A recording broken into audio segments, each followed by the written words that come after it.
had us out here. First of all, Jay, you had us out here in the wildest button-ups of all time. In the summertime. Yo, wow. And he wasn't even wearing them right. Like, my man was wearing, like, I saw a picture. I'm going to get my camera on bag, but I saw a picture with this dude with a button-up with some, like, boot-cut jeans and some Timbs. I'm all right. That's not how you wear button-ups, bro. That like, is nasty. That's how you go to your court date. That's not how you wear button-ups. Like, what are we doing? I'm finna take it to the tip top. I'm finna take it to the All right, welcome to the Takeover Rap Podcast. I'm your host here. Actually, I didn't say what I was gonna say last time. You can call me Red Eye AV on all socials. You know what I mean? Yeah. And I'm with my homie JB. I like because that. I'm glad we landed on something that was palatable. But yeah, so we're here to talk about all the things that matter in rap. And today we're talking about what makes the quintessential rapper. And the way I like to think about this, and I told you, the way I like to think about this is you're creating a character on a game, or say like 2K. You're creating a character on like a 2K, and you are trying to, you can't have all the points, right? You can't have everything, but you can have some things higher in certain areas than others. And so the quintessential rapper is having certain attributes, the right attributes in place that matter, that like at the end of the day, when it comes to who is rapping what or whatever, they got these things. They never their shooting percentage is high. Their discography is deep and it's good. There's not like bunch of misses or whatever the case may be. So let's talk about it. What are some attributes? I got I don't know if I have a longer or shorter list of you, but I'll let you go first. Actually, let's trade them. You go one and I'll go one. All right. And if we got the same one, we'll just riff on it. What are attributes that make the quintessential rapper? What needs to be in place? What sliders? Okay, I'm gonna start with one that I didn't even write down, but I just thought of it right now. Yeah. Voice. Cadence, like actual rap voice. That's so good. I didn't have that either. That's like deep. Right. Some people, they just sound like how a rapper's supposed to sound. And you know those people because then you have other rappers come in and try to sound just like that guy. Yeah. Like after Big came out, there was a lot of people out here trying to sound like Big. Yeah, after you know, and I'm not an 80s baby that way, but like after Rakim dropped, people put together words a little differently. Right. It wasn't like skibbity scat. It was literally like this goes to this goes to punchline, this goes to this, leading to a story, and it's like, dang, that's good. But voice, man, having a rap voice, because that for me personally, that I almost didn't rap because I never felt like I had a rap voice. Yeah. Because like you would hear folks like Jay, you would hear folks like, or just some of the cats we talked about like T.I., like just when they get on the microphone, their voice commands your attention. The tone is soothing. It doesn't like, you know, and there's some people with some trash rap voices. That is a fact. Actually, that we hear, like, so the whole thing with Drake, and if you're reading this is too late. And I think about when the whole controversy with him and Meek Mill drops Quentin Miller's name. First thing I did was, being who I am, I go to SoundCloud looking for Quentin Miller material. And I was like, this ain't it. This sound like this doesn't sound like the guy who ain't no telling. This doesn't sound like that guy. Exactly right. Because the voice is what separates a good rapper from not a good rapper. You're exactly right. I put songwriting ability, and this may sound generic, but I'll explain it. I think a problem. And I'm like, you want to do what you want to do, that's fine. But the problem is that a lot of people equate songwriting with just writing a song. When really songwriting is, will I sing along to this in 10 years? Can this song be played at a wedding? I like it. You know what I mean? Like, can I, like we talked about Kanye West late in the last pod, but can this song like somebody if I start saying the first parts of this song, will you pick up the rest of this song or whatever the case may be? And it's not an easy feat to put together a memorable hook. A lot of people do it, but it's not easy. It's even harder to put together like a memorable verse, which is almost like a mini hook. It's like a mini chorus where we just memorize some of the bars because some of them stick out. Like, you know what I mean? Like, so yeah, songwriting ability, because everybody don't got it. Some people have some of these other sliders that I'm gonna talk about, but that right there, like the Drakes, the Jays, you know, it's different. Kanye's, it's different. Yep. I got one for you. This one I don't even rank as high as other people, but I know some people will not have you on an MC list if you and that's content. Oh, so that's real big.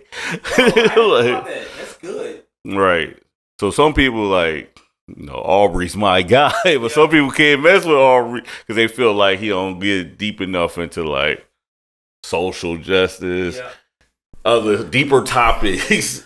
I'll say, I'll say I'm a Jersey fan, but I will say, like these last 5 years of his career, 5 years, is that fair?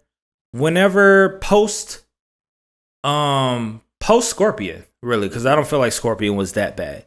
But post Scorpion, and I think it's been 3 albums since Scorpion, maybe 4. You count Dark Lane? Yeah, Dark Lane demo tapes. The one that just came out. Right. Scary Hours 1. I think it might have been 3 songs on there. That's the one that went 1, 2, and 3. Yep. Right. But like the reason that the last 3 albums don't land the same way that they land, obviously there's like people could talk about production, people could talk about, man, Drake is only talking about it's content. It's because can I sit with it? Can I relate with it enough? Or can I have enough empathy to be on it? Like, because there are people that talk about like, I'm not in the streets right now. I am very square. Like, I am extremely square. But like there are some people that like they put together certain words and stories and stuff like that. And I'm like, I hear you. Like I get where you're going with this. You know what I mean? Like, and that's how a lot of people are now with the current like street rappers and stuff like that. But content, man, that's a good one. It's a good one. Ooh, we go. All right, next one. Lyrics in the similar to content, but I think like no, I get what you're saying. Like, are you ABC 1 2 3 nice, or are you like Dr. Seuss putting some stuff together nice? You know what I mean? Like, exactly. I don't know if you've seen this TikTok clip of like this woman rapping Dr. Seuss lyrics over trap beats or whatever. But like it talks about I've seen her do like I think she got a whole little series. Yes. Yeah. But like that's in this Dr. Seuss, but like that's lyricism because putting together things however you want to put them and them making sense. Similar to content, but it's like being able to 100%. Kind of like that's it's not easy. Yeah, because my next one gonna bounce right off that. And bars. Ooh, let's talk about it. Like you could be lyrical, but you ain't got them heavy punches. I need those. Yeah, man. Well, this is why, like, oh my God, I'm gonna get murdered on my second podcast. This is why I could never give Pac the. Oh, I get what you're saying. The at first I couldn't really give him the kind of like respect because like my first favorite rapper was Jay, and so like, and that's in. My first for him like this big is the lineage of Jay, and so being able to like land stuff, do punches and stuff like that because like after coming from the South I kind of got deep into like East Coast stuff, and I was like, Pac ain't putting them punches together. He tells stories and stuff like that, but he's not doing punches and stuff like that. And I'm like, can you? Because even like Cassidy. Yeah. I feel like the bars is what saved Cassidy because the songwriting, like some other things are them sliders is not where they need to be. No, but the bars is there for the time. Yeah. For the time, yeah. They ain't getting them off today. Yeah, or what we see what happened to him in URL now is you know you can't put together them rudimentary bars, but the rudimentary bars at that time was where it's at. Nice. Narrative. That's what I got. Narrative. What is the story behind your and this is like, this on another podcast, I was brought up Jaden Smith as an example of somebody with not a good narrative. Not that he's not talented, but your narrative is not compelling enough for me to care about your career. I get you. Narrative sold 50 Cent 1.1 million. There we go. There we go. But 50 is a guy who has an amazing narrative. Exactly. You know what I mean? Like this guy, like so much so that's why he makes TV shows that parallel, his former life and stuff like that. Like the Get Rich or Die Trying is all narrative. Exactly. It's like that's what sold it. Straight up, hottest thing moving. I put a Impact on here. Impact. This is more like, all right. So the next one I got is Impact, and it's something that you can't even quantify, put a number on. You just know it when you see it. Yeah. So the first example I wanted to give was like when Jeezy came out. Yes. Everybody had a snowman. Snowman shirt. Hey. Hov said, put them jerseys up and button Yo, you had us out here. First of all, Jay, you had us out here in the wildest button ups of all time. In the summertime. Yo, wow. And he wasn't even wearing them right. Like my man was wearing, like I saw a picture. I'm gonna get my camera on bag, but I saw a picture with this dude with a button up with some like boot cut jeans and some Timbs. I'm all right. That's not how you wear button ups, bro. That like is nasty. That's how you go to your court date. That's not how you wear button ups. Like, what are we doing? This dude had us out here. Shout out to you. 100% Impact for real. Ooh, my bad. Feature skills. Can you show up to a song and take over? Yes, sir. Is that still a thing today? You know what? I feel like there are some people who get, like, I think about Lil Baby. Lil Baby is a person who wants and needs, right? Like, shows up on this Drake song, and Drake is doing this extremely, very interesting rhyme scheme. Right. And then he shows up, like, I'm not a go, but I fit the description. Yes, this dude. Yes, sir. So, like, and also I think about, there's a song, not Lil Baby, but The Baby. And that's with he's on a song with Dreamville with J. Cole, somebody else. Yeah, I forget the name of the song. But on the that song, and he kind of just skates, even though his flow, he got that punch in flow, but like it's still. So yeah, I think it's a thing, but I don't think that it gets you as many props amongst the general. Cause like I feel like it was the reverse. It was like when you needed to cross over, your feature game needed to be strong. Yeah, you know what I mean? Like, so if you were, Jay had to do that. Jay-Z, Mariah Carey, right? Ludacris, Luda especially, a feature killer. Yeah, and so I feel like now, but amongst rappers, it's one of them things that I think rappers respect each other for, but I don't think that. I don't think that we will elevate a person extremely high. It's necessary for me because I need to know that you're going to show up and your presence is going to be felt. You know. You got any more on yours? Yeah, not really. Okay, cool. I got one last one in Uniqueness. Okay, so I think and Andre 3000 is like prime example. When you said it, that's the first thing came in my mind, right? Like, and there's some people that like they've skated by with their uniqueness, and even if their other sliders weren't right, this was so high that it got them through most of their career. Right. I think about like Childish Gambino is one of those people. Like, there you go. He's a person who his lyrics are okay. He doesn't like his narrative is okay. Like his dude literally wrote on a TV show, and like his biggest thing is like, I was poor when I was younger, and I'm too white for the black kids, and vice versa. Yeah, right. But being able to market yourself and being able to kind of like, he has like this one video, Freaks and Geeks, where he's literally rapping like in a freaking like warehouse running around. That's unique. So yeah, uniqueness. Dipset is another example. It is like Diplomats, like very different. Like I know all these East Coast guys, and I did, and I was just talking to somebody else. Like maybe it was Corey, but I was like, I thought that's how all East Coast guys were. like like those guys from Harlem. Like I thought that out all of them. Yes, and sir. then, but like when you listen to like the Locks, and when you listen to Wu-Tang, I'm like, no, that's not the same. It's different. This is different. These guys are unique. This is like a little more swag in it, right? And almost like flamboyant in a good way. It's like, why would you even make that decision? But that decision is what made you stick out. But anyways, I think that's So we got a couple minutes, and so I got a couple questions. What are and maybe this is quick. What are things people get wrong about what a good rapper is?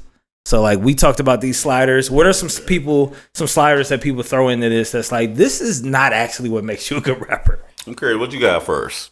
Man, let me speed. Oh my God, yes sir. Yes sir. I do not care how fast you rap. I actually anything. I think that Busta Rhymes look at me now verse really really everybody gotta go and I gotta get it and you gotta get it and I gotta bid it in about a bit. Yo, what? Change the game. Right? Yeah. Right. Don't get me wrong. Because there are some people. It's people that do it well. Oh no, Twista. Busta. Yeah. Right. Well, because I feel like Twista says words. Busta most of the time says words. But then it kind of gets flagrant. It goes down to like Logic. It goes to Eminem sometimes. Exactly. It goes to like even like, I mean, I like Tech 9. I don't ride around to Tech 9 songs. But like some of those songs sometimes it can become it becomes less of a slider and more of a gimmick. And I think that's the issue. That brings me to like vocabulary. Oh. Some people like you hear it every now. He just rhymed look with book. Like, okay, if it's fire though, I don't care. I don't care if you out here rhyming these 5-syllable words. Yeah, if it ain't fire, save it. Yeah, if it's not like I said, thing about music is like it's technical, but it's also like there's the emotional component to it. And if you're all technical and nothing lands in this emotional box, like why did you even give me that 32 bar verse? Like, oh my gosh, we'll get to that I think in later pods. But I think vocab, because sometimes there's, I don't know if anybody's ever not said enough. It has been fire. Like there are very sparse verses out there that I'm like, this is it. Like there's some bass god songs, some Lil B songs out there. There's some, like even like a lot of Southern songs are like that. Or I think about Lil Jon's verse in Lovers and Friends. I don't know if you remember that. Yes, sir. Sade. Like this is the most sparse verse, but it still lands. It's still good. Yeah, it still make verses needed. Yeah, exactly. It come on and people were singing it. So. Exactly. Yeah. Yeah, man. We'll finish off with this. What is the best example of a quintessential rapper? All right, what do you got? You got to pick one. The quintessential rapper, Hov. Jigga Man, Jay-Z, okay? I almost didn't. Era, dog. Yeah, I almost didn't pick him. But then I realized, like, as we were talking, because he was one of my, like I told you, I had 1A and 1B or whatever. And as we were talking, I'm like, this dude did everything on here. Like, he did everything on here. Not only is he the quintessential rapper, but what more can I say? He basically was breaking down my sliders at the end of it. Yep, without a doubt. Oh, man, that's a good one. Dang it. Do I want to go here? Because I feel like, ooh, man, do I want to go here? Yes, I'm gonna go with Drake. Why am I? I want to overthink it. I'm not mad at that at all. Exactly. Because I think Drake is a person who, like, when it comes to my sliders, songwriting got that, lyrics got that, feature skills 100%, murders that, 100%. Uniqueness definitely unique. 100%. Even with the ugly artwork, perfect. Like, it's unique. It stands out. I don't know why you keep doing it, but I guess it's working. But that's why, because the one thing, like I said, the one he get docked on is content, but I don't put that in the highest regard. I'm not like, don't get me wrong.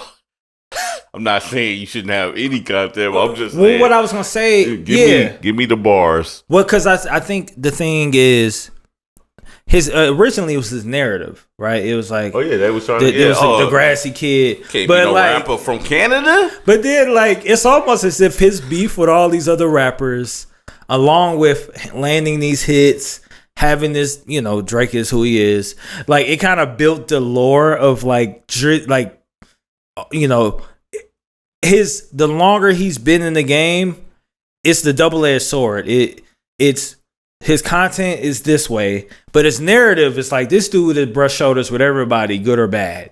100%. Like, this is probably the only guy that's including like, Jay-Z. Yeah, like like Swiss recently, like, you 100%. Know, Kendrick.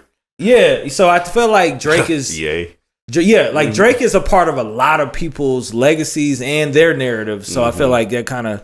So yeah, I'm gonna go with Drake. I ain't gonna overthink that one. Don't hate on him because he's from Toronto, man. Facts. Canada kid. But yeah, man. Yeah, that's the end of this one, man. Y'all stay smooth. Yes, Peace. Sir.